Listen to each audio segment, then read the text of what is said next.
Hi. Okay, so it's like the end of 2020, and I'm here to rant about the 2012 movie The Lorax because I'm upset. Okay, so like The Lorax is like a really good movie. I love the movie. So first time I saw the movie was in my environmental science class my senior year of high school, and I fell in love with this movie. Me, 18-year-old Amanda, just fell in love with this movie. And so I totally legally downloaded the soundtrack to the movie, and I'd listened to it and just the whole album because it was good.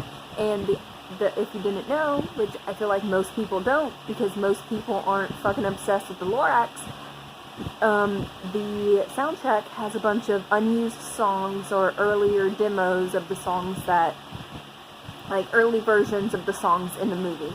So, and like, the songs they're good, and it's just, they changed them, because I guess the original plot line of how the Onceler, I don't know, okay, so like, in the actual version of the movie that came out, they make it to where you feel kind of bad for the Onceler, you know, even though he sort of, like, bulldozed all the trees and just completely ruined the environment.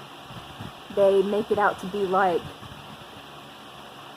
there's a word for it, I don't know, but, like, they make it seem like, oh, he's doing it because his mom is telling him to, and everyone's pressuring him to, and he has all these deadlines, and everyone wants the Thneed, so he has to, like, it's faster to chop down the trees than to get the stuff, because originally they were climbing the trees and taking the Truffula Puff stuff to make the Thneeds, but then they start chopping down the trees because it's faster.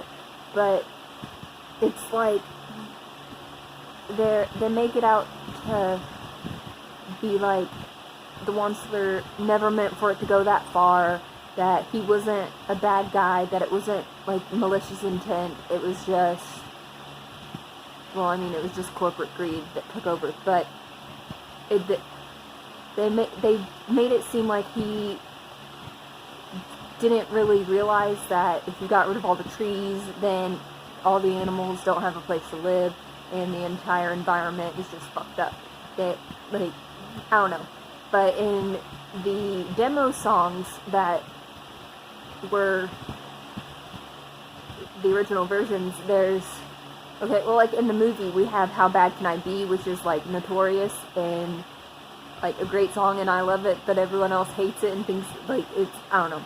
But I love How Bad Can I Be, but the original version is called Biggering, and it's definitely, like, the end part of Biggering, well, okay, Biggering, the, like, I guess chorus of it, he's like, I'm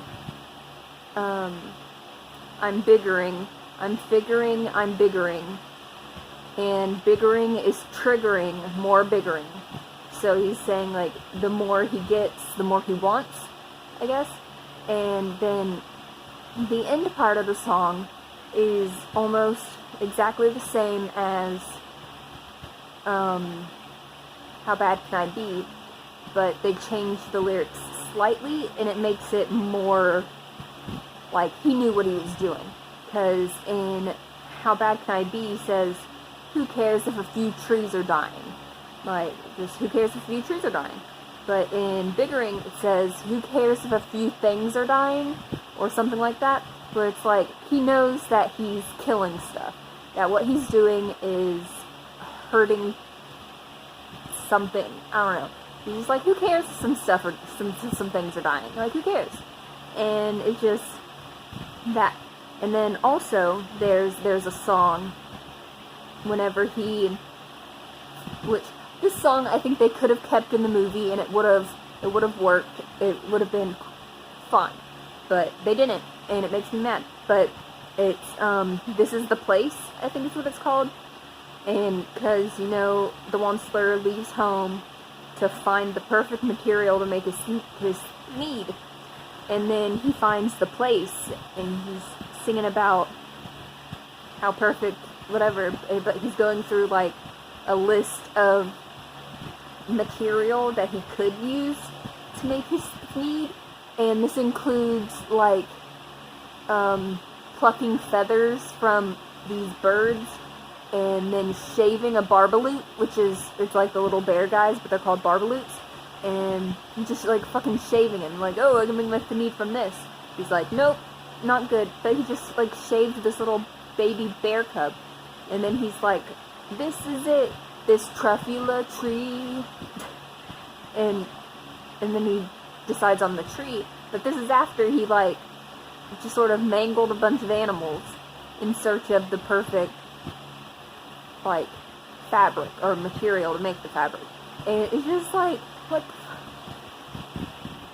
the other song, it's not Wansler based, but it's the opening song, which is where it's like, in Dunedaville, it's a brand new day. That song, where they're singing about, like, the town and how everything is, because, like, there's no trees and everything runs on batteries, and they have bottled air and stuff. But the original demo sings about, like, the corporate, like, consumerism. I'm sorry, I don't know words, but, like, how much they just want stuff. It's like everything is just like, ooh, cool new toy, like, I want the newest thing, and they don't really care about anything except having the newest thing. But I don't know, I just feel like the movie would have more of an impact if it was more direct in its message, because it's like, I don't know, I feel like, why is O'Hare the big villain? Well, I mean, I guess he's, like, preventing them from planting the last tree seeds so he can keep on selling bottled air, but, like, he's not really the villain up until that point, because he saw an opportunity and he took it, because, like, the Wansler was rich as fuck, because he literally chopped down a forest to make, to meet demands of this product that he had made. So, and, like, completely destroyed these animals' habitat, and it was just, like, a total awful thing. But then O'Hare is just like, hey, this is a lot of smog. I bet people want some fresh air. So he goes and makes it, and he makes bank. And it's just, he only becomes the bad guy whenever that's threatened. So, like, I don't know. Like, at least with the Wansler, he, like, you know, he stopped. But, I mean, he had to stop. Because he only had the one product, the Thneed, and everybody needs a Thneed. But then everyone got a Thneed, and, I mean, they chopped down the trees, so, like, they couldn't make any more anyway. But everyone already had one, so it's like, it wasn't really even a thing. Because, like, eventually demand would stop, because everyone has one. You know? And, like, so what was even the point? And whenever we see the Wansler later in the movie, whenever the freaking the kid who has a name, but I don't feel like thinking right now, whenever he meets the Wansler to get the seeds and he hears the whole story about what happened, like, the Wansler is living in, like, a little shack. I mean, it has, like, a cool pulley system, but, like, it's a little shack. And in comparison to what he did have at the peak of Thneed, whenever the Thneed was in high demand, like, he was rich as hell, and he had this fancy green suit, and now he just lives in a little shack by himself, and just his little house with the little gravestone, the little rock that says unless, and I love that, and I'm definitely getting that tattooed at some point, just the word unless, and I love it. But I don't know, I just think that the movie could have given a better environmental lesson and a better lesson on, like, consumerism. I mean, it gives a lesson, but it's more of, like, a lesson for 7-year-olds. And, I mean, I guess that's probably who the movie was made for. But, like, I fucking love the lorax. And based solely on, like, 2013 Tumblr, so do other people who were teenagers in 2013.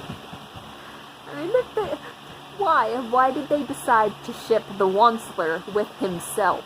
Like, and they also shipped the Wansler with freaking Bill Cipher, but that's not what we're talking about. We're not talking about who Tumblr ships the Wansler with. But like, I don't know. I don't know where I was going with this. I'm just ranting about the lorax, as one does at 11 o'clock at night.